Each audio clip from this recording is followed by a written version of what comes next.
მოგესალმებით ძირფას ტელემაყურებლებო, მე გახლავართ ჟურნალისტი ქეთი სესიაშვილი და სანამ სტურმას და რუბრიკას წარმატგენდე, მინდა რომ მშვიდობიანი დღეები გისურვოთ თქვენ, გისურვოთ ჩვენ სამშობლო საქართველოს და ღმერთის წყალობა, უფლის წყალობა არ მოკვლებოდეს და თქვენ უამრავი წმინდანი ყავს და მათი მფარველობა არ მოკვლებოდეს. მე ამას შეგნებულად ვიწყებ ასე, იმიტომ რომ განსაკუთრებით აი დღევანდელ პერიოდში ჩვენ ვართ უმძიმეს სიტუაციაში, ჩვენი ქართველიერი, რომელიც პრინციპში ისე არის განახევრებული რიცხობრივად, რომ მე აღარც ვიცი დავრჩით კი ქართველები თუ არა. სამაგიეროდ საქართველოს და მე აღარაფერს ვიძახი მარტო თბილისზე, აჭრელებული არის უამრავი უცხოტომელი, რომლებიც ჩვენს ქართლს ადგილზე დარჩენილ ქართველებს სამუშაოს და აი მით მოპოვებულ ლუკმაყურსაც კი ართმევენ.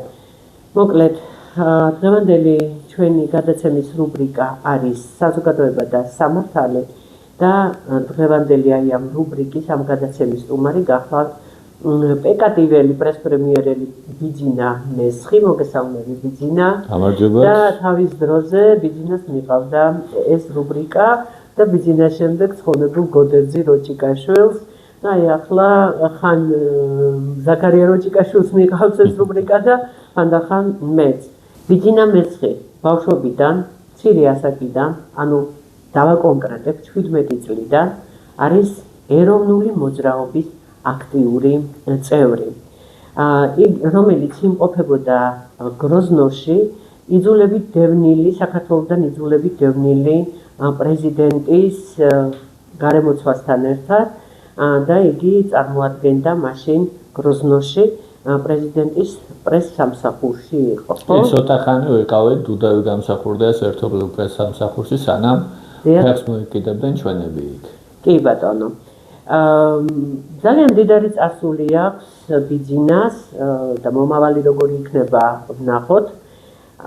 იმედი არის რომ სადაც ამდენი ხანი არ უღალატია ამ კაც ეროვნული მოძრაობისთვის და ეროვნული თვითშეგნებისთვის, ახლა აღარაფერი მოხდება განსხვავებული მის ცხოვრებაში და აი ამ წამსით და უფლის წყალობით და უფლის სამსახურში იქნება მუდმივად.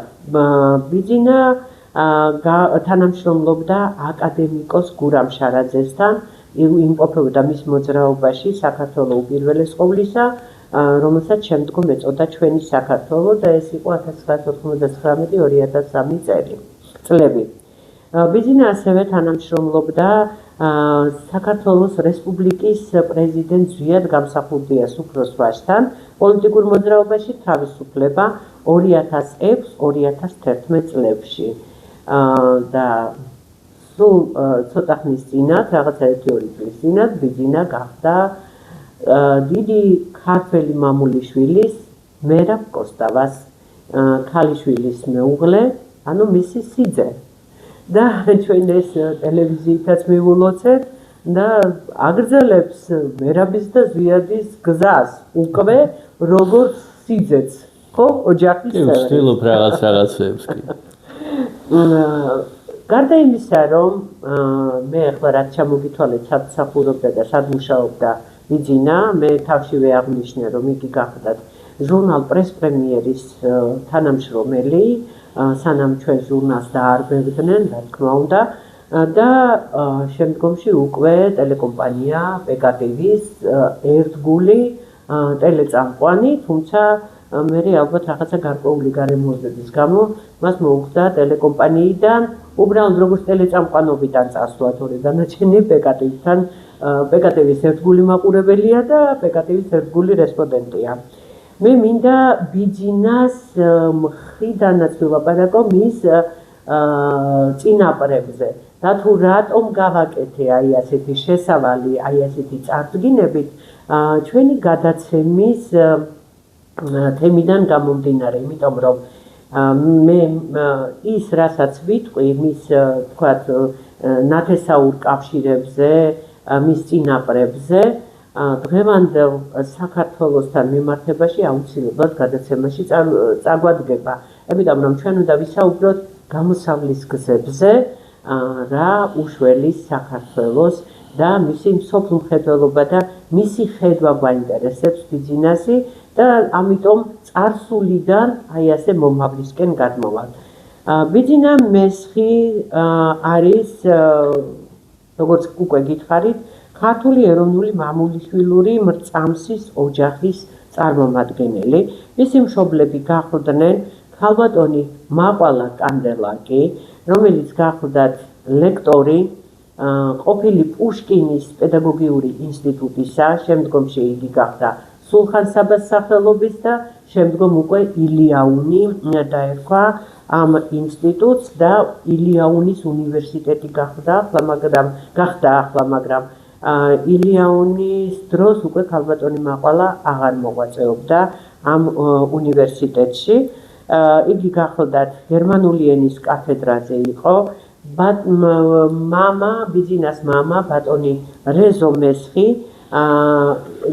იყო პირველი თაობის რაგბისტი, პროფესიით სპეციალობით ინჟინერ-ქიმიკოსი, რომელიც მუშაობდა საშენ მასალათა კომბინატში, რომელიც მდებარეობდა საბურთალოზე, ეგრეთ წოდებულ შანხაის უბანში, ყაზბეგის გამზირზე, მაშინ პავლოვი ერქვა.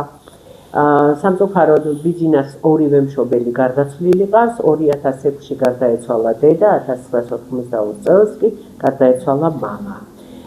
ბიძინას ბაბუა გახლდათ ბიძინა მესხი, იგი სწორედ ეს ბიძინა მესხი იყო მაგნიტიტის დასახლების ამშენებელი ინიციატორი, მაგნიტიტის მოპოვების სამმართველოს უფროსის მოადგილე იყო 40-50-იან წლებში, შემდგომ კი საქნავთობის ერთ-ერთი ხელმძღვანელი. მისი ბებია დარეჯან მესხი იმყოფებოდა ბიძინასთან ერთად გროზნოში, იძულებით დევნილ საქართველოს პრეზიდენტის გარემოცვასთან და სწორედ აი ამ პრეზიდენტის მხარდასაჭერად და თავისი შვილიშვილს აქცევდა ყურადღებას.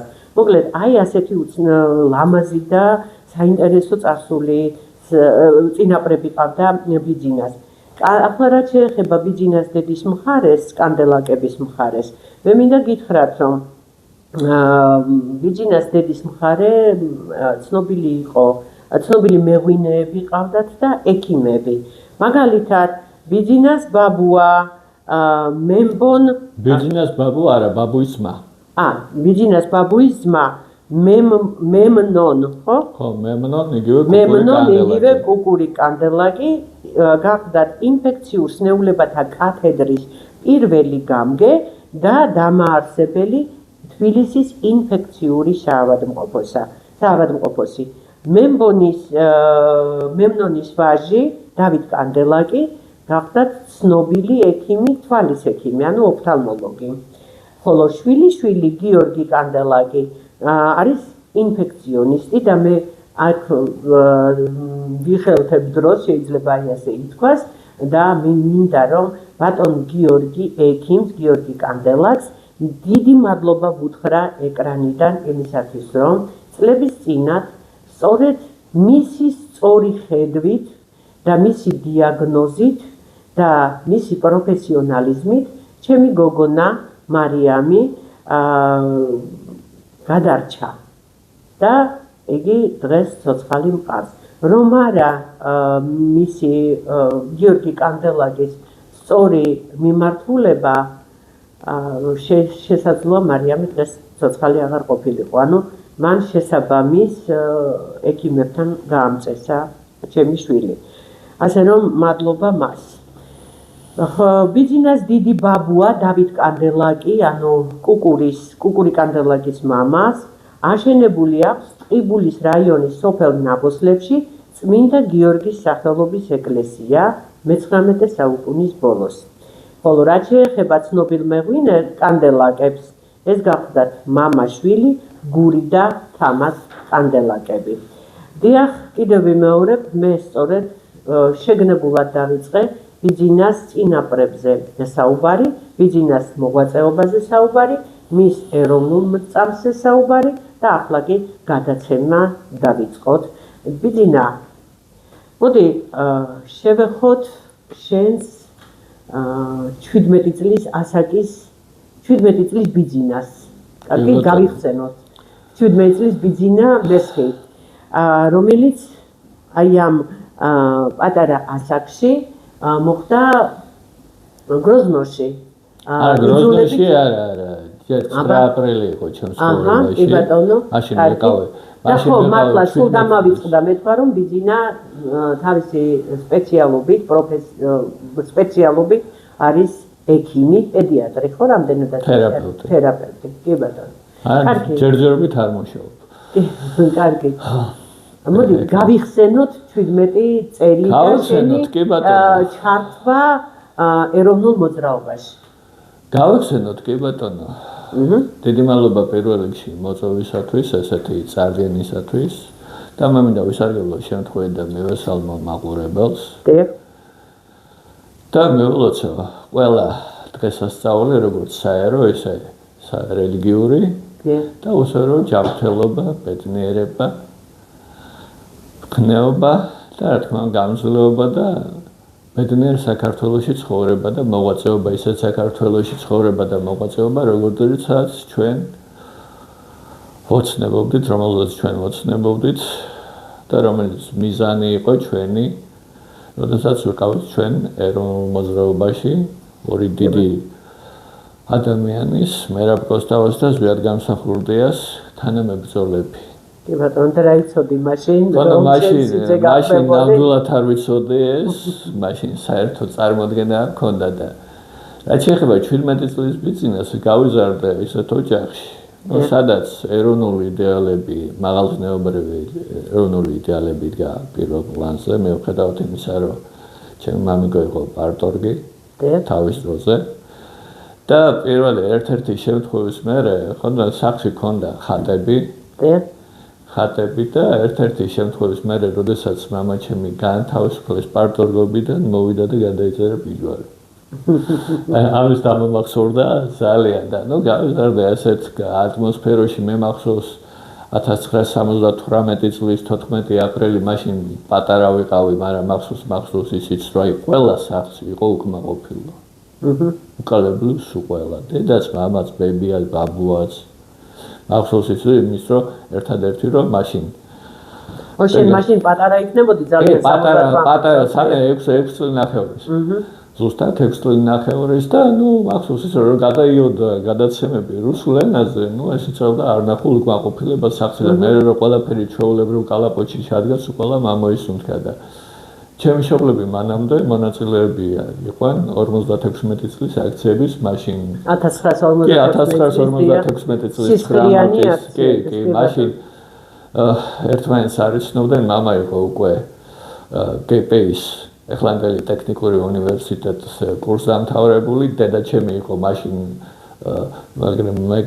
მაშინდელი GP-ის ლექტორი უკვე ლექტორი და ერთმანეთისგან დამოუკიდებლად მიიღეს მონაწილეობა აქციებში და შემდეგ ეს ყველაფერი თავისთავად მოვიდა და ვიზრდებოდი ესეთ გარემოში რომ სიცოცხლე ეკუთვნის სამშობლოს, თუმცა ეს მაშინ ზუსტად რა იყო ეს არ მეცოდი.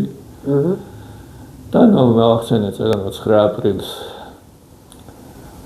მივიღე მონაწილეობა იმ აქციაში, მაშინ ვიდექით დედა, ჩემი აწგანსვენებული ძამიკო და მე ვიზიარებ ჩემი ძმის გარდაცვალებას ჩემი ვიცოლა და ეს იყო აქცია, რომელმაც ძალიან დიდი სოფხედეობრივი გარდატეხა მოახდინა ჩემს ცხოვრებაში და იმის მერე მოვდივარ ამ სულის კვეთებით. და ახლა როდესაც უკვე წელიწადი და 3 თვეა რაც უკვე თამთა კოსტავას ქმარი ვარ, ანუ მერაბ კოსტავასიძე და ეს კიდეც არის ძალიან დიდი ტვირთი, საპატიო ტვირთი ძალიან და ამასთან უდიდესი პასუხისმგებლობა და мотиваცია, იმიტომ რომ ყველამ ვიცით რომ მერაბი და ზვიადი არიან თანამედროვე საქართველოს სახელმწიფოს მესაზღვრენი. და ეს მეთოდა მეთქვა სულ ამ ეტაპზე და დანარჩენს უკვე საუბარში. კი ბატონო, კარგი. ბიძინა 1980 99 წელი. ჯერ კიდე მერაბ კოსტავა რა თქმა უნდა ცოცხალია 13 ოქტომბრამდე. კი. ხო. ანუ აპრილი, მე აპრილის თვეს გულისხმობდი 9 აპრილს და 9 აპრილის წინა პერიოდს. მაშინ მერაბ კოსტავა ზვიადის გვერდით დგას, უბრალოდ ერთად დგანან ეს ლომები ქართულ ხალხთან ერთად, ახალგაზრდობასთან ერთად და საქართველოში ყველა რაღაცნაირად ვისწავლეთ და გავითავისეთ, გაუმარჯოს დამოუკიდებელ თავისუფალ საქართველოს. შენ მაშინ პატარა ბიჭი ხარ, ასე რომ ვთქვათ, ხო? კი. და მოდი გავიხსენოთ და რა თქმა უნდა ალბათ მე ვფიქრობ, რომ შენ უშუალო შეხება გქონდა თავად მერაბთან, არ ვიცი ზვიადთან გქონდა თუ არა, მანამ გროზნომდე პირადად შეხება, პირისპირ შეხება. პირადად ზვიადთან მქონდა, იმიტომ რომ სრულიად შემთხვევით მოსკოვში ყოფნის დროს ეგრეთ წოდებულ მაროზოვსკაია ბალნიცასთან შეხვდა გავიცანი ბატონი ზვიადი, იმიტომ რომ დედაჩემი და ზვიადი ერთმანეთს იცნობდნენ ახალგაზრდობის წლებიდან და მეცაც გეტყვით. ზვიადის დედა ქალბატონი მირანდა და ჩემი დედიკოს დედმამა იყვნენ კურსელები და მეგობრები თავის დროზე და შესაბამისად ახლა ახალგაზრდობიდან დედაჩემი ძველი სოლოლაკელია და იყო უფროსროის და ზვიადიც იქ იყო. ერთმანეთს იცნობდნენ და შეხვდნენ ერთმანეთს და მოიკითხეს ერთმანეთი იქ-აქ და საუბრის მერე რომ ერთმანეთს დაშორდნენ დედაჩემმა მითხრა რომ ეს არის დიდი კონსტანტინე გამსახურდიას ვაჟი და მან გამოუშვა გაზეთიო სადაც ითხოვს საქართველოს დამოუკიდებლობასო და ეხლა მაშინ მე ვიყავი 14 წლის და ეს ჩემთვის იყო მოულოდნელი რაღაცა და მივხვდი და ერთ-ერთს მივხვდი რომ რახან ესეთი დიდი ადამიანის შვილი დგამს ასეთ ნაბიჯს ესე იგი ის არ არის ყველაფერი სწორი, რასაც ჩვენ გვასწავლიდან მაშინ, ხო, საბჭოთა საქართველოს პერიოდში და ხო და ერთ-ერთსაც ვიტყვი კიდე ერთ შემთხვევაში 14 წლის ასაკში შენ წაკითხული ქონდა კონსტანტინეს ნაწარმოებები? არა, მაშინ არა, უბრალოდ ეს ფილმები და სპექტაკლები რაც გადიოდა მაშინ ტელევიზიაში, რადიოში თეატრებში ეს ვიცოდი და ხო და ანუ კონსტანტინე გამსახურდია შენთვის ახლობელი სახელი არა და კონსტანტინე გამსახურდია მე მყავს ნანახი ახლო ძალიან ახლოს ბაბუას ვახტი პარკში მაშინ და ძალიან ბუნდა უნათ მახსოვს იმიტომ პატარა ვიყავი მაშინ ძალიან ეს ბაბუა ბიძინას არა ბავშვ ბაბუა მყავდა მე დედაჩემის მამინაცვალი თორე ბიძინა ბაბუა რო გარდაიცვალა თვითონ მამაჩემი იყო პატარა 12 წლის და დედაჩემის მამა რო გარდაიცვალა დედაჩემი იყო თვითონ 8 წლის ასე რომ მე სურათებით ვიცნობდი ორივეს და ჯენ დედა ჩემმა ბაბუამ ასო ბაბუამ გაგვაგებინა ბაბუობა მე და ჩემს მას და ანუ მე მაგანათულს მისი სული ხო და იმან ყველაფერი და აი მაშინ პარკში შეირნობის დროს მაშინ ბაბუამ ახლა ძალიან დიდი პატივისცემით მიესალმა ყველაფერი და აი მაშინ მე გავიგე რომ არსებობს ესეთი კაცი კონსტანტინე გამსახურდია რომელსაც ბაბუაჩემი დიდი მოწესებით და პატივისცემით მიესალმა თორე ვინ იყო და რა იყო ეს უკვე შემდგომ ხო და მოკლედ აი ესეთი ურთიერთობა მქონდა პირველად ზვიადი ვნახე მაშინ და პირველი ესე თქვათ ეჭვი თანამედროვე საბჭოთა წყობილებაში შემეპარა მაშინ როდესაც კიდევ ერთხელ ვიტყვი რომ ასეთი ადამიანი რო ასეთ თემატურ გაზეთს გამოუშვებს ვარიქან საქართველოს დამოუკიდებლობა იქ ყველაფერი რიგზე არ უნდა იყოს და რა გერს მოდა ამ სიტყვის შინაარსი დამოუკიდებლობა აი რა იყო შენთვის ეს არა საერთოდ არაფერი არ მესმოდა 9 აპრილამდე 9 აპრილამდე და მეცაც გეტყვით, როდესაც იყო ნოემბრის აქციები, ხო? ნოემბრის აქციები, ახლა კი რაღაცა სიახლე იყო, მაგრამ ეს ჩემთვის 88 წლის ნოემბრის აქციები. დავით გაიჩნდა და ნამაყენებს. კი, ეს ჩემთვის ეს იყო ესეთი მოულოდნელობა და მაინდა-მაინც არ და მე უფრო ჩავერთე 9 აპრილის შემდეგ, იმიტომ რომ მე ადრეც მithქვამს და ძალიან ხშირად ვამბობ, რომ ჩემს ცხოვრებაში ეს იყო გარდამტეხი. იმიტომ აი მაშინ პირველად ეს მithქვამს ადრეს შენ გადაცემებში რომ პირველად ცხოვრებაში გავიაზრე რა აი 17 წლის ბიჭმა რომელიც იყო აბსოლუტურად უზრუნველყოფილი ცხოვრებით მაშინ არაფერი რო არ გავიაზრე რა როდესაც დადგა უკვე რომ ეს საშიშროება რო აი დაგვარბევენ ხო გავიაზრეთ ეს რაღაცა რომ თუ შევეწირებოდი ამ ამბავს და მე იქიდან სოციალურად არ გამოვიდოდი მაშინ. სამშობლოსათვის თავდადებული ადამიანების გვერდით ამოყოფდი თავს, ესე უხეშად რო თქვა და შესაბამისად შევაბიჯებდი უკვდავებაში. და თუ გადავრჩებოდით ცოცხალი, მაშინ სიცოცხლეს ვაგრძელებდი ისეთი დიადი იდეისათვის, როგორც სამშობლოს თავისუფლებაა და ახლა 17 წლის ბავშვი კი არ შევშინდი პირიქით, უფრო გამხნევდი. გასაგებია. პირიქით და ამ სულისკვეთებით მოვდივარ დღემდე. და რაც შეეხება მერაბ კოსტავას, მე იგი ახლოდან, ძალიან ახლოდან ვნახე. გარდაცვალებამდე 13 დღით ადრე, ეს იყო 30 სექტემბერი 99 წლის, როდესაც კინოსახლიდან დავიწყერით და ჩავედით ახლანდელი მოსწავლე ახალგაზრდობის პიონერთა სასახლე, მოკლედ აი ასე. მაშინ ესე ერქვა. კი ბატონო, პიონერთა სასახლე და მეყვებოდი ძალიან ახლოს მაშინ. ეს იყო ჩემთვის ძალიან დიდი შთაბეჭდილება, იმიტომ რომ ჯერ მარტო რომ გამოდიოდა თავისი მგზნებარე, გამოსვლით, მე გარგნულად იყო ისეთი შთამბეჭდავი, რომ ძნელი იყო, რომ ესე წყნარად ჩაევლო ყველაფერს და მე რომ დავიძარით, ხო მეუყვებოდით, ეხლა მე სხვათა შორის მე გიორგი კანდელაკი და ინფექციონისტი. კი, ინფექციონისტი სულიად შემთხვევით შეხვდა მე და ჩემ მეგობარს. ნიკა ბეროზაშვილს სხვათა შორის შენ ასევე კარგად იცნობ. კი, რა თქმა უნდა, მოვიკითხავ ნიკა ბეროზაშვილს, მას ცისკარასთან დაკავშირებით აქვს ძალიან სფერო საბავშვო ტელესტუდია გვაქვს. ძალიან დიდი ღვაწლი და წვლილი შეტანილი. კი და ხოდენ ასე მეუყვებოდით ძალიან ახლოს და რომ იქ ყავდა სპეციალურად შეკრებილი გუნდი ბიჭების, რომელმაც შავლეგო დააგუგუნეს, დაიწყო მერაბმა დააყვენ სხვები და ესელა ეს იყო რომ მოვედი სახლში ძალიან დიდი შთაბეჭდილებით მოვედი. და მთელი დღე ცხონებული დედაჩემს უყვებოდი ამ შთაბეჭდილებებს და ელედაც მისმენ და თავის შეხედულებებს მეუბნებოდა. так მეორე ფაქტი, რაც მე ასევე მithქვამს შენს გადაცემაში, ის იყო, რომ უკვე 1990 წლის 28 ოქტომბერს მე რეფერენდუმის დღეს და შემდეგ პრეზიდენტობის არჩევნებს, ხო, ორჯერ მივეცი ხმა. იმიტომ რომ იქ ძირითად მისამართზე, სადაც მე ვცხოვრობდი ოსეთის ქუჩაზე, იქაც მომივიდა ბიულეტენი და ბაბუასთან ვიყავი ჩაწერილი აღმაშენებლის გამზირზე და იქაც მომივიდა და ეხლა ამ შალს რხელიდან არ გავუშვებდი ეხლა. ანუ ბიძინას 2 ხმა 90%-ში თუმეთში არა.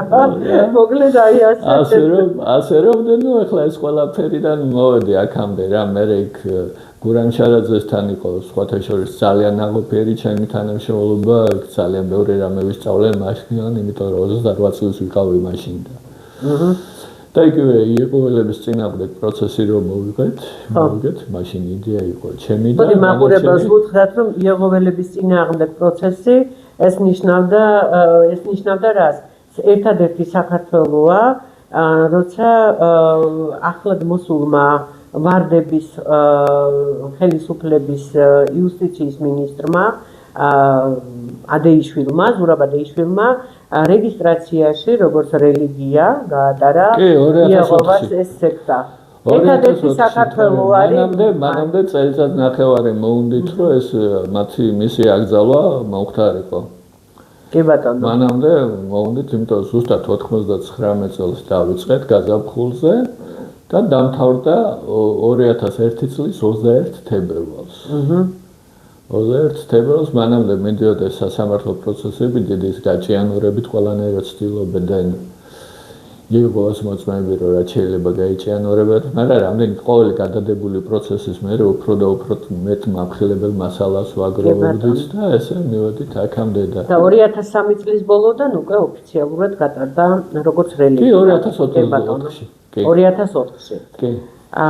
ბიძინა, მოდი დავახასიათოთ ქართველი მამულიშვილი ლიდერები, ზვიადი და მერაბი, რომელთა სახელებს გვარიც აღარ ჭირდებათ, ზვიადი და მერაბი ეს პირდაპირ მიანიშნებს, რომ ეს ლომები, მართლა ქართველი ლომები, აი ასე, რაღაც მეცნიერები მომეწონა ჩემი ნათქვამი, აი ასე პირდაპირ არიან ისტორიაში, ნათელ ისტორიაში შესულები, საქართველოს თვის თავდადებული პირები.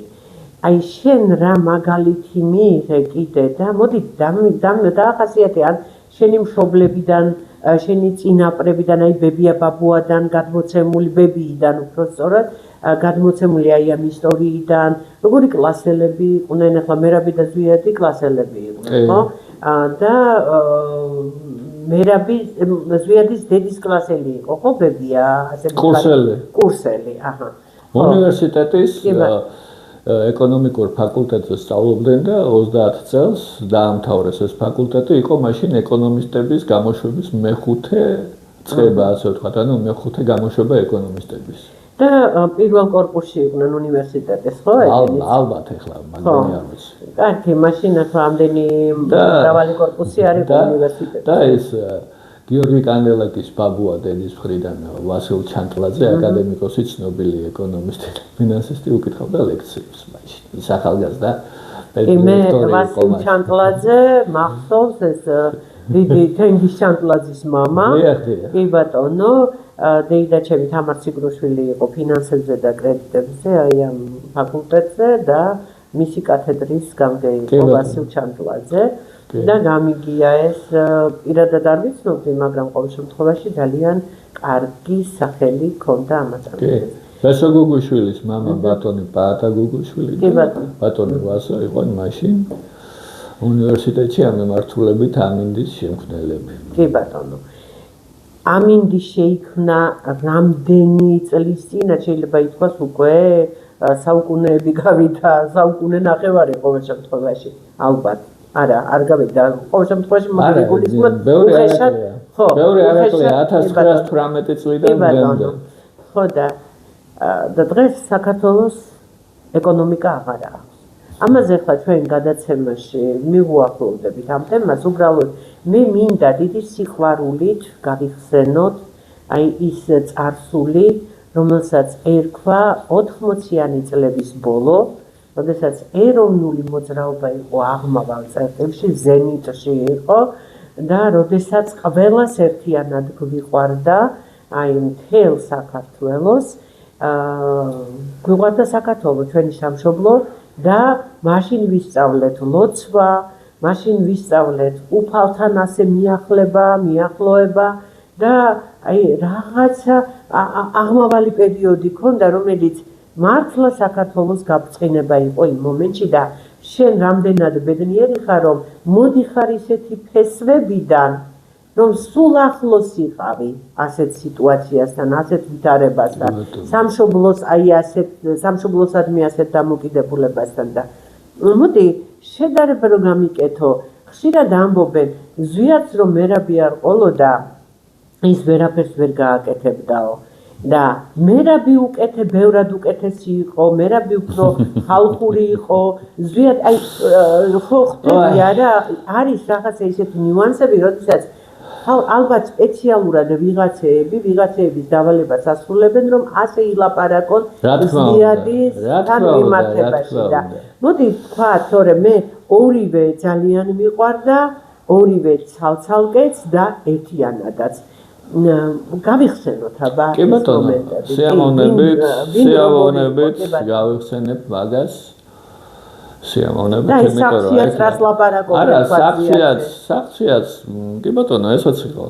ესაც იყო, არც მაგის გარეშე იყო და მით უმეტეს მერე უკვე შემდგომ წლებში, როდესაც მე დავახლოვდი ძალიან ისეთ ადამიანებს, რომელიც ახლოს იცნობდა, ბავშვობიდან მოდიოდა ერთად მერაბთან ზვიადთან, მაგალითად ქალბატონი იოანონა აფაქიძე, ხო, რომელიც იყო კლასელი და ერთგული თანამებრძოლი სიცოცხლის ბოლომდე მერაბის და ზვიადის და ბევრი რამ ვიცი, მისგან ქალბატონი იოანონასგან და ნუ ეხლა მე როსიძე გავხდი კიდე ბევრი სხვა ვინმეც გავიცანი, რომელიც ასევე ბავშვობიდან იცნობდნენ და ეს ყველაფერი არის ის, რომ ცდილობენ მერაბის და ზვიადის დაპირისპირებას. კი ბატონო. დღემდე ვერ ისვენებენ, ვერ ეგუებიან იმას, რომ ზვიადი და მერაბი იყვნენ ზვიადი და მერაბი და სხვები მიუხედავად სამეცნიერო ხარისხებისა და სხვადასხვა ტიტულებისა, არიან უბრალოდ თავისი საქმის ასე თუ ისე მცოდნეები, ზოგი კარგად, ზოგი ისე რა და მეტი არაფერი. ხო და ნუ მან თავიანთი პლუსები აქვს, მინუსები აქვს და ნუ როგორც ყოველთვის რა ეციან ხოლმე გატოლება. ხო? და მაინც არ გამოდით ის რაც უნდათ, ხო, როგორც უნდათ და ნუ ახლა თავიდან იყო ასე რომ ახლა როგორც ვიცი ქალბატონი უნონასაგან და სხვებისგან, ხო? კონსტანტინე ჩაისვამდა მანქანაში ბიჭებს, ჯერ კიდე გორგასლიანის წევრებს, იგივე გორგასლიანაშვილს და სხვებს. აიყვანა კოლხურ კოშკი და იქ მიდიოდა მათი განათლება დამატებით კიდევ. და ნუ გორგასლიანის პირველი დაპატიმრების მერე შერჩენ ერთმანეთს მარტო მერაბი და ზვიათი. სხვების უყოლა დაემორჩილა მშობლების გადაწყვეტილებას. მათ შორის სამწუხაროდ გურამ დოჩანაშვილიც. კი ბატონო. გურამ დოჩანაშვილიც და სხვებიც ახლა ჩამოთვლი ყველას. ხო და ერთადერთი მერაბ კოსტავა იყო, რომელსაც სხვათა შორის წინააღმდეგობა არ ქონია სახლში, არანაირი. მიუხედავად იმისა, რომ მერაბის მამაც იყო ასევე რეპრესირებული და იწაც. ხო? მერაბის მამა ივანე კოსტავა იყო 37 წლის მფლობელი. გრიგოლ კოსტავის ცნობილი ქართველი მსახიობი ცოტა მოგვიანებით. მედია ჯაფარიძის მეუღლე, ხო? პირველი მეუღლე, კი ბატონო. და მედია ჯაფარიძე გათხოვდა მეორედ მხოლოდ იმის გამო, რომ დაარწმუნეს, რომ გრიგოლ კოსტავა იქიდან ცოცხალი ვეღარ ჩამოვიდა და აი ამ მხოლოდ ამიტომ. ხო და ნუ შემდეგ უკვე იქ ბატონ რეზოსთან ურთიერთობა გამithარდა და გენიალური წყვილი იყო სიცოცხლის ბოლომდე, მაგრამ რაც შეეხება უკვე რომ გავცდეთ ემას. კი ბატონო. ხო, ნუ ბავშვობიდან იყო იგივე ქალბატონმა იონანამ მიამბა, როგორ გაიცნო თვითონ მერაბი. ხო? ზამთრის ერთ სუსხიან დღეს მოდიოდა სკოლიდან. მოდიოდა სკოლიდან და ბიჭებმა მოიმარჯვეს გუნდები და ეს დაინახა და რომ მიუახლოვდა, ხო? რომ მიუახლოვდა და ამ დროს მერაბიც იდგა იქვე მოშორებით და ბიჭებს გასძახა. რომ ხელი არ ეხლოთ, ხელი არ გაინძღიათ, ისე გაეტარებინათ ეს გოგო და მაშინ გავიგე ქალბატონი იონონასაგან თურმე მერაბს თავის დროზე ეძახდნენ ყენას. მაშინ გავიგე ეს და ასე გაიცნეს ერთმანეთი და მე ყენას რატო? გარკვეული ის იყო ავტორიტეტი უბანში თავის დროზე თავის ტოლებში. ახლა მე და ესე გაიცნო და მე უკვე იონონა აფაკიძე ახლავთ ასე ვთქვათ არისტოკრატიული წრის წარმომადგენელი ხო თავადი და იონონას ქალბატონი იონონას მამა და კონსტანტინე ერთმანეთს იცნობდნენ და პატივს სცემდნენ და მე ესე აეწყო ურთიერთობა. და იგივე 15 წლის მერაბ კოსტავამ განუცხადა დედას, რომ ის მიდის პოლიტიკაში და ქალბატონ ოლღას წინააღმდეგობა არ ეუწევია. მათი განსაკუთრებული პოლიტიკური მომენტი იყო 1956 წელი. კი, განსაკუთრებული იქიდან წავიდა ეს ურთიერთობა და შემდეგ უკვე და სხვათა შორის ბარემ აქვე ვეთქვე. როდესაც არის ატეხილი დღემდე აჟიოტაჟი, რომ არ იქაზვიადინ მოინანია. ეგ უნდა დამესვა მე და კარგია რომ შეცდომა. ხო და მოინანია და ჯერ ერთი ეს საყოველთაოდ ცნობილია, რომ პოლიტიკაში არსებობს ტაქტიკური უკან დახევა. ანუ როდესაც გარკვეული მოსაზრებებიდან გამომდინარე ადამიანი თითქოს უკან მიხევს რაღაცა თუნდაც განცხადების რიტმს, ხო, თუნდაც. მაგრამ ეს ხო შეთანხმებულები რა თქმა უნდა და მით უმეტეს, არა, როგორც იყვნენ შეთანხმებულები, ყველაფერზე აბსოლუტურად ისე გააკეთეს ყველაფერი და მე რომ გამოვიდა მერაბი, ხო, პირდაპირ თქვა, რომ ზვიადის ეს ნაბიჯი საჭირო იყო ჩვენი მოძრაობის გადასარჩენად.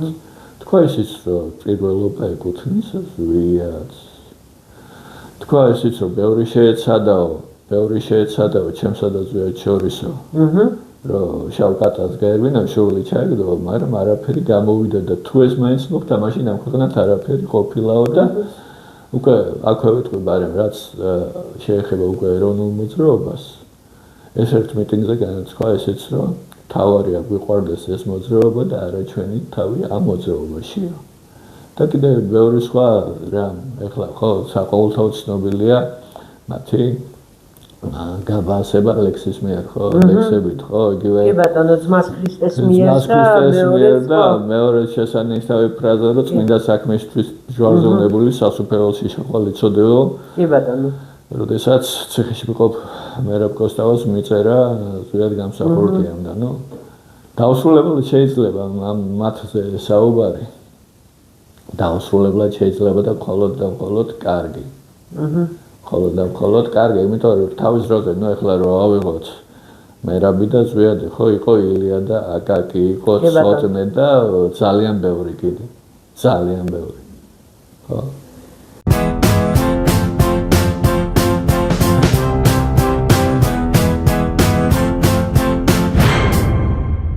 უშუალოდ შენ პირადად შენი დამოკიდებულებიდან, აი მოდი ახლა უცებ გროზნოში გადავიდეთ.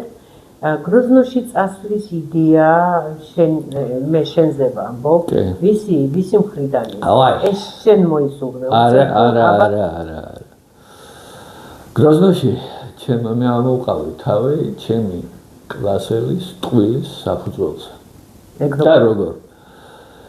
ახლა მე რო დავამთავრე სკოლა, ხო, უკვე გადაწყვეტილი იყო რომ მევაბარებ სამედიცინოზე. მაგრამ სკოლის დამთავრებისთანავე არ ჩამებარებია, იმიტომ რომ დედაჩემმა მოიტეხა ფეხი და გავრცულა და საავადმყოფოდან საავადმყოფოში და ნუ ფიზიკურად ეს არ გამოდიოდა და რო ჩამოვიდა და ნუ დედას ჰქონდა იმის ტელეფონი და უთხრა რომ გროზნოში ცოდნა გადის, ყველაფერი რიგზეა და ნუ შეგიძლიათ სცადოთ, იმიტომ რომ მე ჩავაბარე და ნუ დედა ენდო ჩავედით გროზნოში, იქ უკვე კავშირები მქონდა, იმიტომ რომ აქ იყო ესეთი გამოწყო ბებია, ხო? არა, ბებია მე უკვე რო ჩავაბარე. მანამდე წინასა გამოცდო პერიოდია და დედა და მე ვართ ჩასულები. იქ არის 91 წელი, აქ არის უკვე ზვიად გამსახურდი ეროვნული ხელისუფლება და იქ ჯერ კიდევ კომუნისტური რეჟიმი და ანუ ზაფხულის პერიოდია რა. კი, ზაფხული არის ივნისის თვე. ივნისის თვე და ნუ რო ჩავედით, იქ იყო ჩავედით ესეთი ორგანიზაცია იყო იქ გროზნევსკი გეოფიზიკა, ანუ ნავთობმოპოვებული ორგანიზაცია, აქ საქართველოში იყო ასეთივე ნავთობმოპოვებული ორგანიზაცია და ეს ჩვენი ახლობელი იყო ამ ორგანიზაციის ხელმძღვანელი და გითხრა მიდით ამასთან ჩემი სახელით და იქ იმათ საერთო საცხოვრებელში ვიყავით მთელი ეს პერიოდი. ხოლო რო ჩავედით, საბუთები ყველაფერი და ნუ და რო ვიყავი მომზადებული, რომ კიდე კაი რუსულად ვიყავი მომზადებული და რუსული არ მიჭირდა. და ნუ ახლა მედლის კანდიდატი ვიყავი, მაშინ და საქართველოში რომ მედალი გაუქმნა, უკვე თავი აღარ მომიკლია და 3-4-იანი გამოყვა დანარჩენი 5-ები და ნუ ეგ რომელი სკოლა დაამთავრე? მე დავამთავრე საღამოს სკოლა, ვაჟაზე არსებული საღამოს სკოლა, სპეციალურად იმიტომ რომ დღისით მუშაობდი და საღამოს სწავლობდი, იმიტომ რომ კომუნისტების დროს სტაჟიანი ვინც იყო, იმას უპირატესობა ენიჭებოდა თანაბარი ქულობის პირობებში.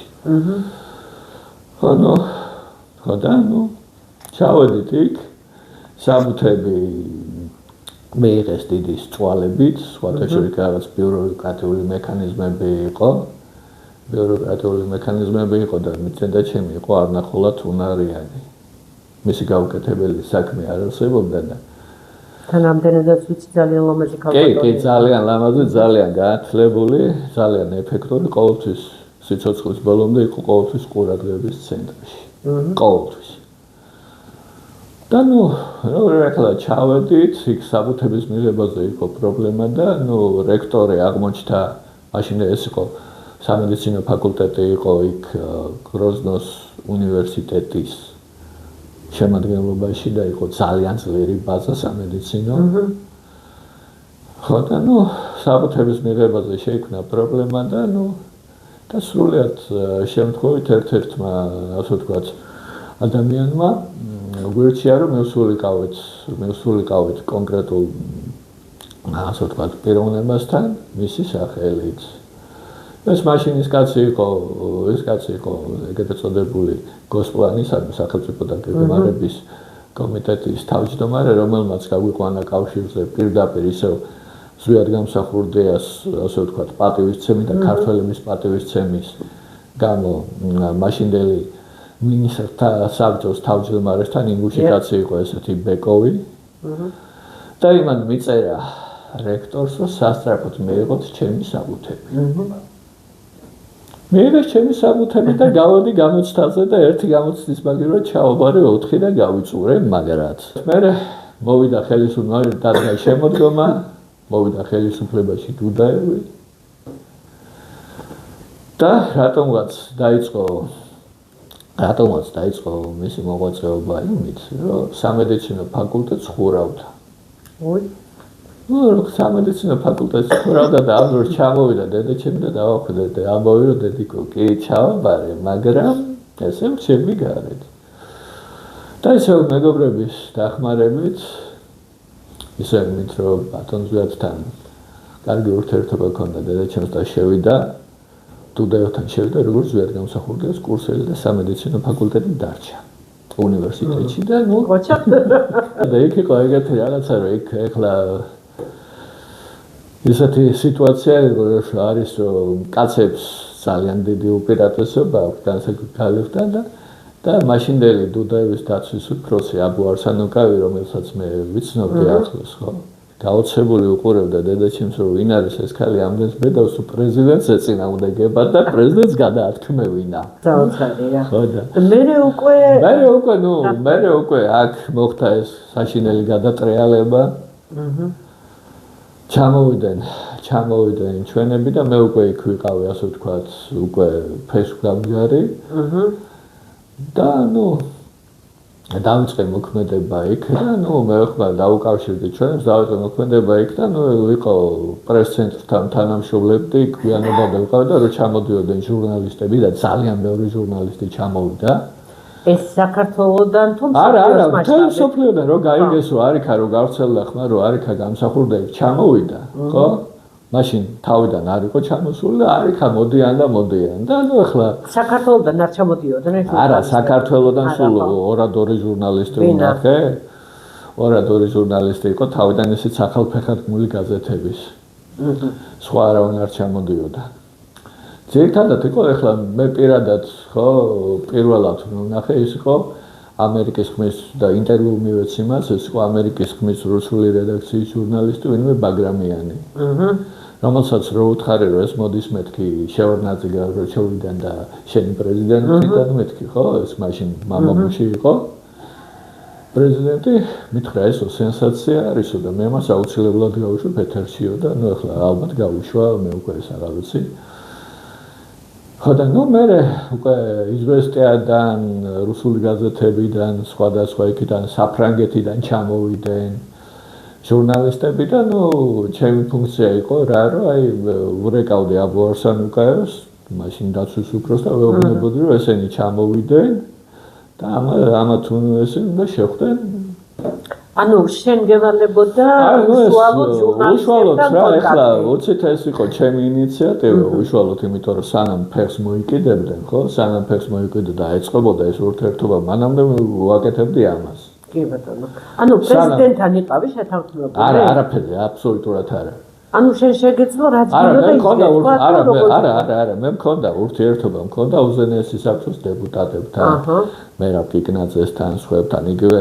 ნუგზარ ციკლაური და მეც მურათ უყობდით ერთმანეთს ლუკმას თვითონ ნუგზარი იყო ამის ინიციატორი ყოველთვის რომ მეუბნებოდა ხოლმე რა მოდი რა ბიჭო სასტუმრო კავკასში იყვნენ განთავსებულები და მოდი რა ბიჭო რა მარტო ჭამა მეზარება რა წამოდი რა ეხლა და ნუ ეგეთი რაღაცები და იგივე 92 წლის 31 მარტს იქ მოახერხა ეს ეგრეთ წოდებული სასაცილო გადატრიალება უпроსტად მცდელობა ეს იყო რა რომ ორ დაუცველ შენობაში რომელსაც იწოდა ორი კაცი შევარდნენ და იმავე ყამეს გამო შეიკრიბა მთელი ჩეჩნეთის საზოგადოება და როგორც შეიყვანეს ესე რომ შევიდნენ ესე გამოიყვანეს და სამწუხაროდ იქ გასროლის გარეშე არ დამთავრდა მსხვერპლი იყო მსხვერპლი ვისი მხრიდან იყო ორივე მხრიდან ორივე მხრიდან ანუ ეს ზვიადის დაბადების დღის აღსანიშნავად კი 92 წლის 31 მარტია და ამ დროს მოაწყოს ეს ეგრეთ წოდებული გადატრიალება, უფრო სწორად ვთქვათ, ეს იყო მცდელობა გადატრიალების და აი მოდი იქნებ უფრო დამიკონკრეტო, რანაირად მოხდა ეს? ახალგაზრდები ორ დაუცველ შენობაში, ერთი იყო ტელევიზია და მეორე რადიო, რამდენადაც მახსოვს. გროზნოში შევარდა რამოდენიმე ათეული კაცი. ამას იცავდა მე მგონი თითო კაცი იცავდა ამ ორივე შენობას რა. და ნუ ეს რომ გავრცელდა არიქა მიმართვა და არიქა ეს და არიქა გადატრიალება და აქ თურმე საქართველოში ზეიმია თურმე რომ არიქა ზვიად გამსახურდია სად წავა ეხლა და იქ გროზნოში დუდაევი დაამხეს. ხო? ნუ საღამოს უკვე იქ ჩეჩნეთის შეიარაღებული ზალები მაშინდელის მილიცია და გვარდია და საზოგადოება დაირაზმა და საღამოს ეს ორივე შენობა იყო დაცლილი მოხტურისაგან. აი ის ვერ გაარკვიათ რომელი ქვეყნიდან იყვნენ ესენი ეს პროვოკატორები ეს? ნუ ეხლა მაგას დიდი გარკვევა არ უნდა ეს ძირითადად იყო რუსეთიდან. კი ბატონო. მაგის დიდი გარკვევა არ უნდა და ეს იყო ჩვეულებრივ ემოციებს აყოლილი ხალხი, რომელსაც სხვათა შორის დუდაევის მაშინდელ ოპოზიციასაც ვიცნობდი. და მთელი მისი ყოფილი მთავრობის წევრებს სანდავს ვისთანაც მქონდა მე შეხება, იგივე რო გითხრათ იყო ესეთი პირველი პრემიერ-მინისტრი ჩეჩნეთის, მაშინდელი ჩეჩნეთის იყო ვინმე იარაგი მამადაევი, რომელიც ისეთივე მაფიოზა ტიპი იყო, როგორც ჩვენთან იყო დაუშვათ ის მურმან ომანიძე, რო შევადარო ესე. ხო? ხო, ნუ თავის საქმეს აკეთებდა, მაგრამ მე წავიდა ოპოზიციაში, დრო რომ მოვიდა, მე იქ იყო ესეთი საგარეო საქმეთა მინისტრი, რომელსაც მე ახლო ურთიერთობა მქონდა თავის ძე შამილ ბენო, რომელიც ხო, ნუ და ისიც ასევე წავიდა ოპოზიციაში და არსა ეგრეთ წოდებული ესეთი მოძრაობა იყო დაიმოხკი ერქვა ამ მოძრაობას ცნობილი ეკონომისტთან შამილ ბენოსთან დაარსა მან ეს მოძრაობა დაიმოხკი, ახლა აღარ მახსოვს რა ქვია ქართულად, მაგრამ იყო პერიოდი რო ვიცოდი, ცნობილი ეკონომისტი ყავდათ ჩეჩნებს ესეთი ხაჯიევი, აკადემიკოსი იყო. მასთან ერთად და ნუ იყო ოპოზიციაში. ასევე ოპოზიციაში იყო თავიდან ქალაქის მერი იყო ვინმე გაიტემიროვი, რომელსაც ყავდა შეიარაღებული რაზმი და ნუ ჩეჩნეთის პირველი ომის დაწყებამდე შეიარაღებული დაპირისპირება მოხდა მათსა და სამთავრობო ძალებს შორის. ეს მაშინ უკვე აღარ ვიყავ იქ, მაგრამ ეს უკვე ვიცოდი ისედაც. და კიდე ახლა ბევრი სხვა და იგივე საქართველოში რო იყო წარმომადგენელი ხიზრი ალგამოვი. კი ბატონო. მაგიც გავიცანი ესე სრულიად შემთხვევით, იმიტომ რომ ზუსტად ეს პერიოდი იყო, რომ დედაჩემს მიყოლოდი მაშინ და გადაეწყვიტა დედას ეს სამედიცინო ფაკულტეტის დარჩენის საკითხი, რომელიც გადაწყვეტა იმ შეხვედრაზე, ძალიან ვახსენე და ხიზრი ალგამოვის ხუებთან ერთად მის თანამშრომლებთან ერთად იდგა დერეფანში. მაშინ იყო ეს მაშინდელი უშიშროების რომელიღაცა განყოფილების თანამშრომელი, ხლა დეტალურად აღარ მახსოვს. ხო და ნუ რო შეხედა დედამ, ხლა ტიპიური ქართული გარიგნობა ჰქონდა ბატონ ხიზრის და ვაიმე როგორ გავს ეს კაცი ქართულსა და ნუ შევხედეთ ერთმანეთს, ჩაუვარეთ და მე რო დედა მივიდა დუდაევის მისაღებში და მე გამოვედი გარეთ ხიზრი ალგამოვიდა მე ერთმანეთს გამოველაპარაკეთ და ნუ გაეკვა მე რომ თურმე დედით ქართველია რომ ახმეტის რაიონში სახლი აქვს რაღაცა მე ბატონო და შემდგომში აქ იყო ჩეჩნური დიასპორის წარმომადგენელი. არა, ხელისუფლების წარმომადგენელი იყო. კი, ელჩი იყო ჩვეულებრივ. ხო, ნუ ესე წავიდა ურთიერთობა და მე უკვე სხვებიც გავიცანი, მე სტუდენტური ცხოვრება მიდიოდა საკმაოდ მჩქეფარე. და ახლა მე როგორც ანუ სრულად დაამთავრე შენი? არა, ერთი წელი ვისწავლე აფხაზეთში ომი რო დაიწყო, მაშინ ჩამოვედი. და მე აღარ წავსულვარ. მე გავაგზავნე სწავლა აქ. ხო, საქართველოს. თორე რო არ ჩამოსულიყავი, ალბათ დავრჩებოდი ბოლომდე. აი რომ სწავლობდი იქ სტუდენტი პარალელურად იყავი პრეზიდენტ გამსახურდიას არა ერთ პრეზიდენტის თანამშრომელი ვიყავი სანამ ფეხს მოიკიდებდნენ ეს ძლდებოდა სადღაც 2-3 თვე მეტი არა ანუ პრობლემა არ შექმნია შენ უნივერსიტეტში აბსოლუტურად არანაირი იმიტომ რომ მორჩებოდი ლექციებს მე მოვდიოდი და ცხონებულმა ბებიაჩემმა იცოდა რომ მე გვიან მოვიდოდი იმიტომ რომ ვიყავი აქ ანუ ბებია რამდენხანში ჩამოვიდა არა ბებია ჩვენ რო წავედით ეხლა რომ გადაწყდა ეს სწავლა რო დაიწყო და წავედით სექტემბერში ბებო წავიყვანეთ თან და ნუ ბებო აკეთებდა ყველაფერს რაც ქალბატონი აკეთებს საქმე რა მე მივლიდა საჭმელს აკეთებდა ასუფთავებდა რეცხავდა და ასე და დანარჩენი ყველაფერი იყო ჩემზე და უშუალოდ აი პრეზიდენტთან რეზიდენციაში თუ გქონია შენ შეხება არა მიუხედავად იმისა რომ ვიცოდი სადაც იყო ბატონი ზვიადი იმიტომ რომ კომუნისტების დროს მაგას ერქვა ეგრეთ წოდებული ობკომის სასტუმრო მე გახდა დუდაევის რეზიდენცია მაგრამ მე დუდაევმა ეს დაუთმო ბატონ ზვიადს და იგივე სამოქალაქო პანაშვიდები რო გაიმართა სანამ მარმალი რო დარბაზში გადაასვენებდნენ ბატონ ზვიადს ხო მაგ იყო მაგ რო ჩავედით ჩვენ გროზნოში რო ჩავედით მაგ მივედით თავიდან ზვიად გამსახურდია მიცოდა შენ შესახებ ბუნებრივია ხო ალბათ ეთყოდნენ არ ვიცი ალბათ ანუ იცი რა გამიკვირდა ახლა რომ შენ ინფორმაციებს გაცემდი ინტერვიუებს იძლეოდი და ეს იცოდნენ მხოლოდ უზენაეს საბჭოს დეპუტატებმა და ისინი მე ურთიერთობა მქონდა მერაბ კიკნაძესთან ურთიერთობა მქონდა დათო გოგაძესთან ურთიერთობა მქონდა მერაბ ჩუხუასთან ნიკო ნორაკიძესთან და ნიკო კილოსანიასთან და სხვაებთან იგივე ვიქტორ დამოხლოვსკისთან პაატა ბარათაშვილთან და კი ბატონო და მერაბ ჩუხუა რამდენად ერთგული იყო ზვიად გამსახურდიას ნუ ისიც მაშინ ჩანდა რომ ერთგული იყო და მე სამწუხაროდ კითხვის ნიშნები არსებობს ანუ გამომდინარე იმ გამოძიებებიდან რომელსაც უშუალოდ მეც შენს კოკომ რო გააკეთა ეს ფილმი დინების საწინააღმდეგო მაგაში პატარა წვლილი მეც მიმიწყვის და ნუ სადაც გას ნაცნობია რომ გასცა მან პრეზიდენტის ადგილსამყოფელი ეხლა უშუალოდ მან რაკნა მაგრამ იმის მამის და ბიძის ირგვლივ რო შეკითხვები არსებობდა და საკმაოდ სერიოზული ეს და იმიტომ რომ იქ თვითონ მერაბ ჩუხუას რო დაურეკა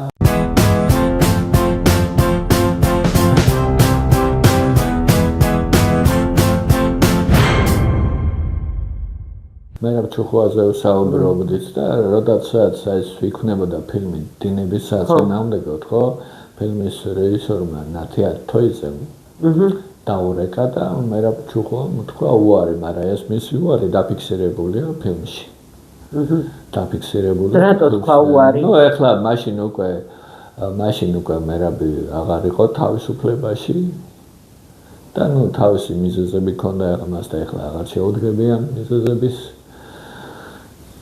გახსენებას და უბრალოდ და ამიტომ თქვა უარი მოდი ესე ვიტყვი ბიჭინა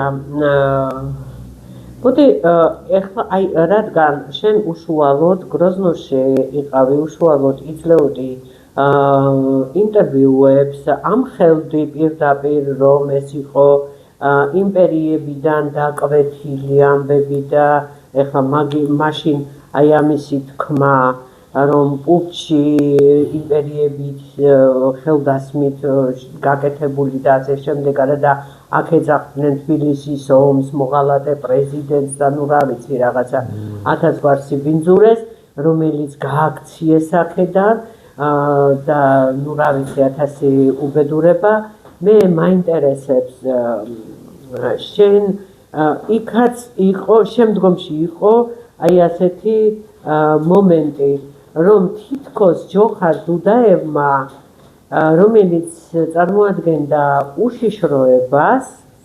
უშიშროების სამსახურიდან იყო მოსული პრეზიდენტად მან ასე ვთქვათ, ჩაუშვა ზედ გამსახურდია. მათ მოლაპარაკ მეორე ვერსია არის კიდე რომ თითქოს ზვიადი და ჯოჰარ დუდაევი იყვნენ გარიგებულები რა უნდა მომხდარიყო შემდგომში. აი რამდენად რეალურია ეს ინფორმაციები, იმიტომ რომ ენა ზვალი არა აქვსო, ხო? ენა ზვალი არა აქვსო და არის ტყვილი? ტყვილი, აბსოლუტურად. აბა მართალი რა არის? აბა მართალი და ის თუ არის მართალი რომ ჯოჰარ დუდაევი ძალიან განიცდიდა ზვიადის გამომგზავრებას საქართველოში და მაგას ნერვიულობდა. აი მოდი სად არის სიმართლე, სად არის ტყვილი იქნება? კარგი. კეთილი.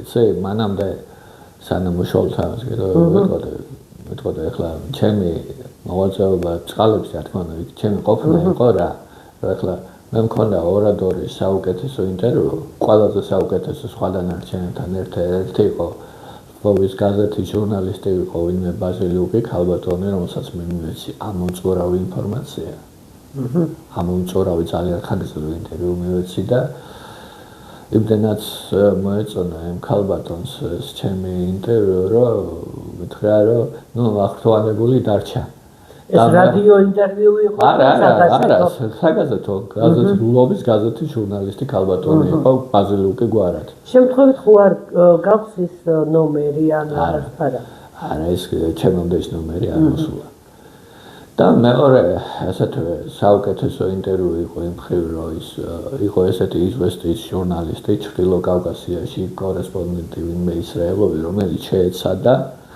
მაქსიმალურად ჩემს პროვოცირებას კონკრეტულად ნუ ახლა იმას აღარ ვიტყვი აქ რა მითხრა მან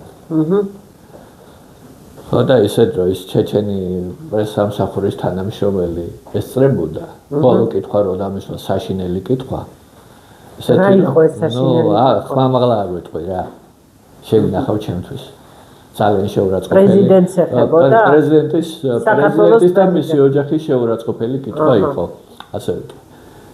და ეს ჩეჩენი თანამშრომელი წამოხტა და ვანიშნე ესე, გაჩერდი მეთქი და ამას უპასუხე რომ ადამიანის სიჩრუნგეს საზღვარი არ აქვს და მეთანხმები თუ არა მეთქი.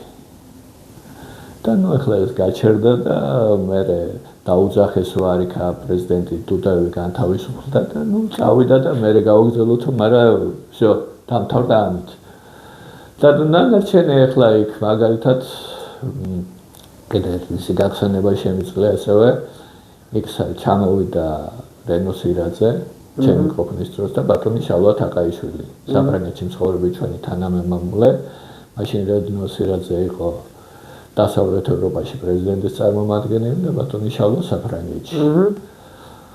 ხოდანო დასრულებით შემთხვევით შევესწარი ამას ესენი ჩამოვიდნენ და ბატონმა შალვამ რუსული არ იცოდა, ბატონმა რენო მიცოდა და დაცვა გაუშვა ბატონი რენო პრეზიდენტთან შევიდა და ეს ბატონი შალვა დარჩა გარეთ ახლა რო შევხედე ვიცანი ბატონი გურამ შარაძის გადაცემებიდან ხო იქ მეცაინდა ვკითხე თქვენ მეთქი ეს ხართ და კიდე მე უთხარი დაცვას რომ ესეც მეთქი რომ აუშვა და ესე ავიყვანე ბატონი შალვაც და ნუ ესე მე აბუ არსანუკაევს უთხარი რომ ესეთქი ჩამოვიდნენ ბატონი რენო და ბატონი შალვა და ეს აუცილებლად უნდა მიიყვანოს ზვიადთან და ცოტა ხანში აბუ რომ მორჩა თავის საქმეებს ჩაიშვა მანქანაში და მიიყვანა ორივე ბატონ ზვიადთან და აი ეს რატო გაიხსენე რასთან დაკავშირებით იყვნენ ჩამოსულები რა ხდებოდა იმ სიტუაციასთან დაკავშირებით ხო აი მაშინ ჩამოდიოდა ჟურნალისტები მთელი სოფლიოდან თითქმის აი მაშინ გაიცნო მთელმა სოფლიომ ჩეჩნეთი მაშინ იმიტომ რომ ის ფინეთიდან საფრანგეთიდან და ამერიკიდან და რა ვიცი მე კიდე საიდან არა ხო რომ ჩამოდიოდნენ და ნუ ხდებოდნენ ბატონ ზვიადს ხდებოდნენ ბატონ ჯოხარ ხდებოდნენ ჩეჩნეთის ხელისუფლების წარმომადგენლებს საქართველოს დევნილ ხელისუფლების წარმომადგენლებს ხდებოდნენ და ნუ ვეუბნებ სანამ ფეხს მოიდგამდნენ მანამდე მეც ვაძლევდი ინტერვიუებს მანამდე და მე უკვე ჩვეულებრივი სტუდენტური ცხოვრებით გავაგზელე მე კი ბატონო ცხოვრება და მე ერთადერთი ვიტყვი კიდევ იმასაც რომ დავესწარი პრესკონფერენციას დუდაევის და ზრიადის პრესკონფერენციას და ასევე ჩვენ სესიას. აი ეს კითხვა მქონდა 12-13 მარტის. კი ბატონო.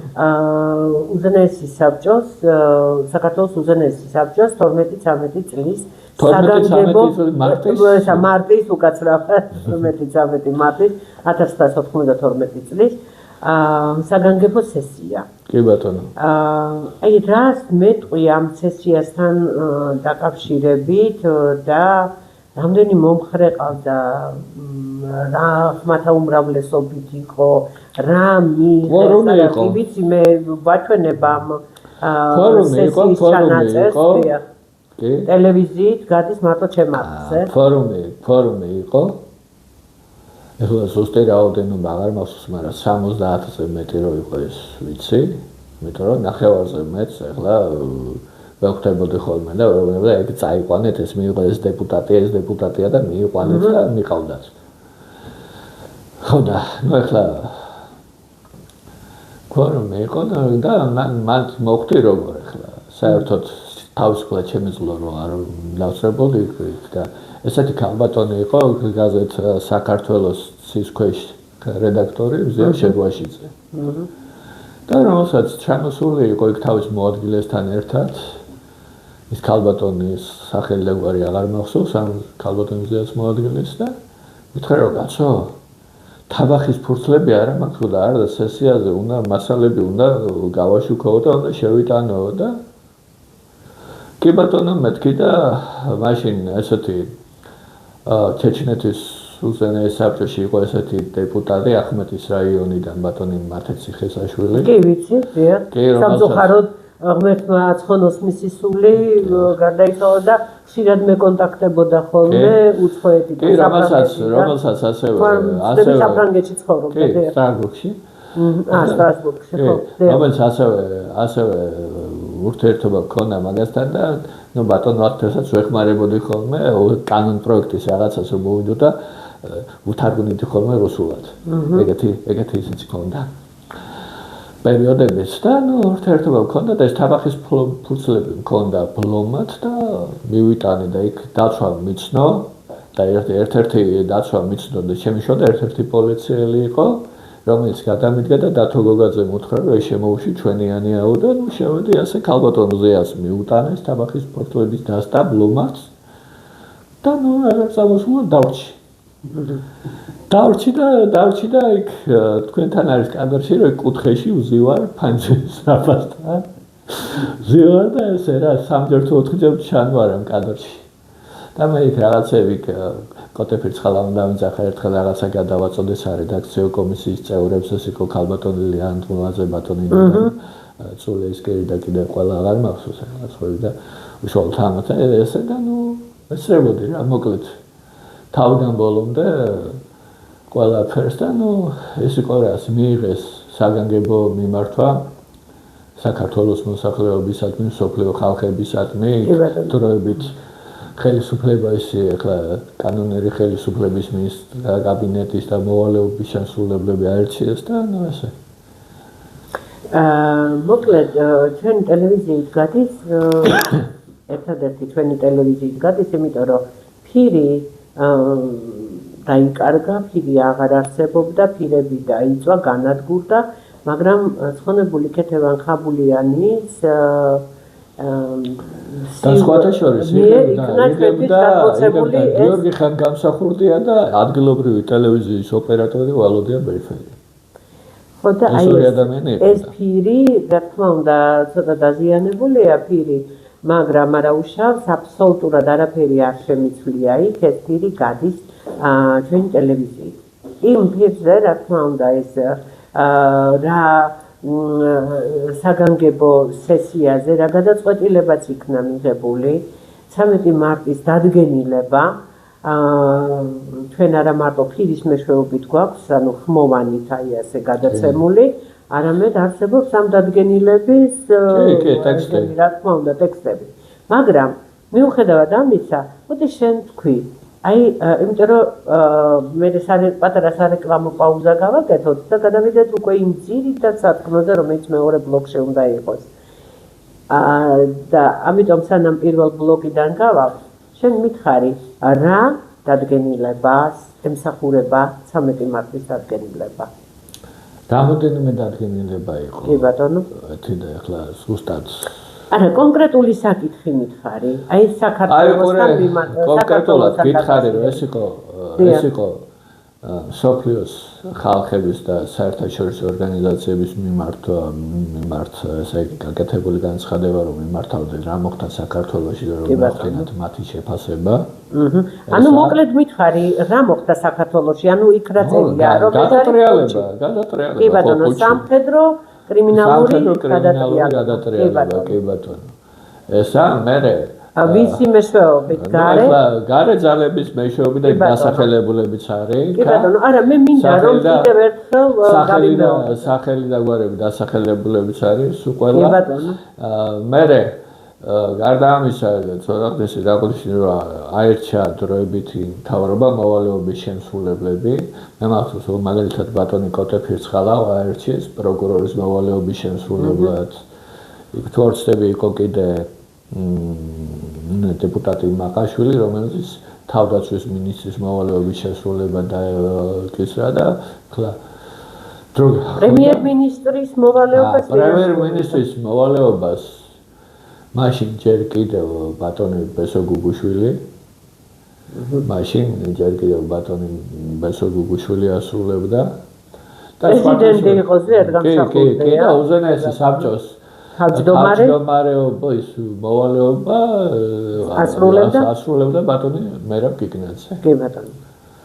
კი თორე იგივე და 2004 წლიდან უკვე ალექსანდრე ბატონ ალექსანდრე ჟღენტამდე იყო ბატონი ბიძინო ჩოლოკაშვილი, მერე დავით გოგაძე იყო და შემდეგ ბოლოს უკვე ბატონი ალეკო ჟღენტი. ანა ასე რომ და ეს იყო ესე დავესწარი.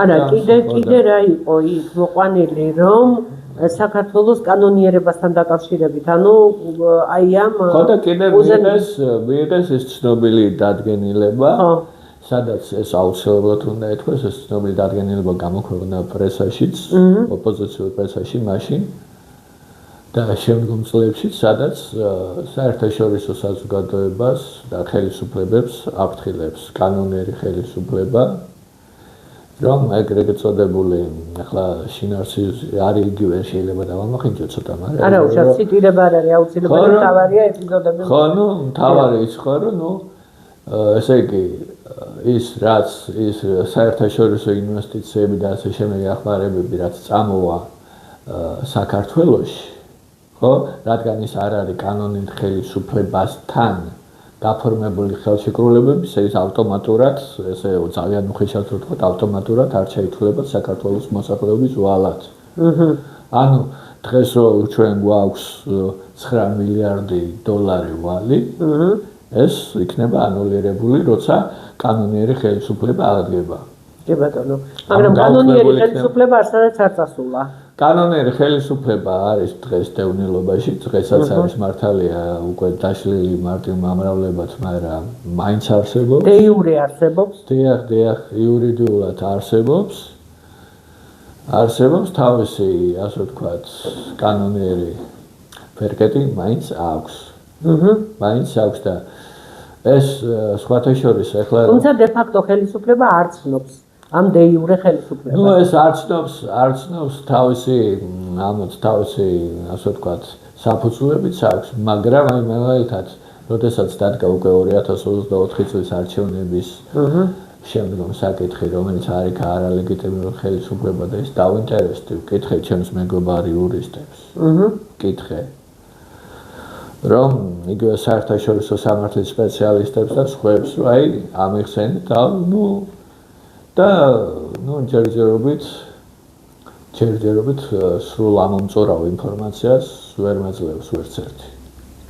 ამიტომ რომ აი საფუძველი ხო ვეუბნები, რომ აი მაგრამ იმ დადგენილებაში ამ სესიაზე ხო ითქვა, რომ კანონიერი ხელისუფლება არის და სხვა არჩევნებს ძალა არ ეკნება. კი, მაგრამ უყურე, საერთაშორისო ყველა ვიცით ეს 92 წლიდან რომ საერთაშორისო სამართლის ნორმა არსებობს ესეთი, რასაც ემყარება იგივე ეს უზენაესი საბჭოს დადგენილება დევნილობაში. ხოლო აი კონკრეტულად აი რა ნორმა, რომელი მუხლები და ასე შემდეგ და დღეს არის თუ არა მოქმედი. ხო, ეს ვკითხე, მაგრამ ჯერჯერობით არავინ არაფერს არ მეუბნება.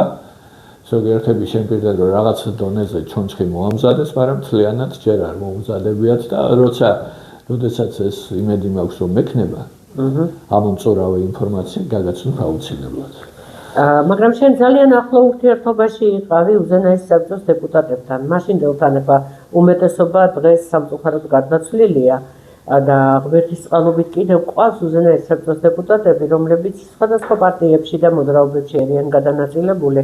ჩვენ და სამწუხაროდ, თუმცა იქიდანაც არიან 1-2 ადამიანი დარჩენილი, სამწუხაროდ ძალიან მცირე ადამიანების და მცირე რიცხოვანი, რომლებიც არსად არ გადანაწილებულან.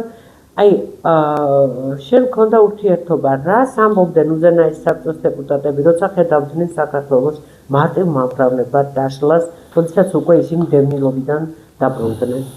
პრეზიდენტის გარდაცვალების შემდეგ. ეს ახლა პრეზიდენტის გარდაცვალების შემდეგ ისინი აგრძელებდნენ ბრძოლას. ზოგი სიტყვით, ზოგი საქმით, ზოგი დრო რო გავიდა თქვა რომ ახლა მე ასაკში შევედი და ვანებობ თავს ბრძოლას. იმიტომ რომ უკვე ჯანმრთელობაში მერყავი, იმისაზე ცოლშვილი და ასე შემდეგ და ასე შემდეგ და თავი დაანებეს აქტიურ მოღვაწეობას. და არიან ისეთი ადამიანები, რომლებიც მიუხედავად ასაკისა და შერყეული ჯანმრთელობისა, ერთ-ერთი შემიძლია დავასახელო გურამაკაცარია, მეზობელია ჩემი და სადაც მე ვცხოვრობ ფანწუთას იქ ვცხოვრობს და ძალიან კარგი ურთიერთობა გვაქვს ბატონ გურამთან და არიან ასევე სხვაებიც, მაგრამ ახლა დროთა განმავლობაში ბევრი გადაიბირეს, ბევრი შეაშინეს, იქ რაღაცეები მოხდა და დღეს არის დანაწილებული მარტივ მომრავლებოთ, იმიტომ რომ ახლა წერა რო ახსენე, მერაბჩუხუა, ხო? ახლა რო ვიყავით მე და თამთა ასულები, ისეთი პოზა დაიჭირო, ვითომ ვერ ვხედავს და მეც იგივე დაუჭირო, ვითომ ვერ ვხედავ. სამთაწმინდის პანთეონში, მერაბის აპლაუზზე რო ვიყავით ასულები. ხო, ვითომ ვერ არის. ესე და всё. ბიძინა, შეძლო თუ არა უზენაეს საბჭოს დეპუტატებს, რომ დადგენილება, რომელიც ოფიციალურად გამოქვეყნდა, ოფიციალურად ასრულებდა თავის მოვალეობას, ეს დადგენილება ცნობილი 13 მარტის დადგენილება 92 წლის, სადაც მხილებული იყო ყოველივე თუ რა მოხდა საქართველოში და ის რომ არსებობს კანონიერი ხელისუფლება, de facto-ც ის არის და de iure-ც, უпростоოდ de iure-ც ის არის და de facto-ც. შეძლო თუ არა ამ დადგენილებით ყვირილი უზენაეს საბჭოს დეპუტატებს და არ თუნდაც იმაზე წინააღმდეგობის გაწევა, რომ არ შეიძლებოდა ჩანიშნულიყო სხვა არჩევნები, იმიტომ რომ კანონიერი ხელისუფლების წარმომადგენელი, ხელისუფლების პირველი პირი ამბობდა, რომ სხვა არჩევნები იქნება ყალბი. და მარტო არჩევნები კი არა, კონსტიტუცია შეიცვალა, კონსტიტუციები არაერთ გზის შეიცვალა და ამ კონსტიტუციას ისეცვლიან, მე არ ვიცი, მე მგონი ხელსაყრელს არ ხმარობენ და არ ცვლიან აი ასე. და აი ეს მაინტერესებს, რატომ არ იმოქმედა და მით უმეტეს შენ როდესაც ინტერვიუს აძლევდი, ჯერ კიდევ ინტერვიუებს აძლევდი სოფლიო მასშტაბით ჩამოსულ ჟურნალისტებს გროზნოში და ამხელდი თუ რა მოხდა სინამდვილეში საქართველოში, აი რატო არ გამოიყენეს ეს, რატო გაუშვეს ხელიდან ეს ბერკეტი. აი რა სიტყვი, რა როგორ შეაფასებდი ამ მოვლენას. იცი რა. მით უმეტეს ესწრებოდი ამ საგანგებო სესიას. გამსახურდია და საერთოდ ეროვნული იდეოლოგიას მაშინ არ აწყობდა, მაშინდელ გაბატონებულ კლასს მთელ მსოფლიოში. ეროვნული იდეოლოგიის პოლიტიკოსი, ისეთი როგორც იყო გამსახურდია და საერთოდ ეროვნული იდეოლოგიის არანაირი გაჭეჭანება არ იყო, იმიტომ რომ მაშინ ეს ფსევდოლიბერალური ფრთა იყო ძალიან ძლიერი და მით უმეტეს მაშინ შეთანხმება იყო რუსეთსა და ამერიკას შორის, რომ მოხდარიყო ის, რაც მოხდა. ხო, ჩვენ ყველას გვახსოვს ბუშის ცნობილი ფრაზა, რომ გამსახურდია მიდის დინების წინააღმდეგ და იქ იყო მწვანე შუქი დანარჩენებისთვის, ვინც ზვიათს ებრძოდა როგორც ჩინი, ისე გარეთ, რომ აბა ბიჭებო, მიდით დაამხეთ და დაამხეს კიდევაც. სამწუხაროდ კოდან მერე ბევრი მივხვდა და მოიდანეს, მაგრამ ბევრი ისევ იგივე პოზიციაზე დგას. სადღაც როგორც იდგა მაშინ. ხოდა თორე ახლა სამართლებრივად დღესაც შეუძლიათ დღესაც აფრიალებენ ამ დოკუმენტებს, მაგრამ ძალიან მცირე მაგრამ კი გადანაწილებული სხვადასხვა მიუხედავად იმისა, რომ იციან, რომ ყველაფერი გაყალბებულია, ხო? კი, რა თქმა უნდა და ახლა უბრალოდ რა, ახლა სულ ცოტა ხნის წინ შეიქმნა ესეთი კომიტეტი კონსტიტუციური წესრიგის დაცვის, აღდგენის კომიტეტი. ხო, რომელიც ამ ყველაფერზე დაყრდნობით, საერთაშორისო სამართალზე დაყრდნობით ცდილობს ამ კანონიერების აღდგენას და ამ პოპულარობის ვინ შექმნა ეს? არა, შექმნა ბატონმა ზურაბ ხუციშვილმა და სხვებმა. ანუ ეს აფსანძის მხარეს მოიაზრებს? არა, აფსანძის მხარე არა. აფსანძის მხარე სხვა არის.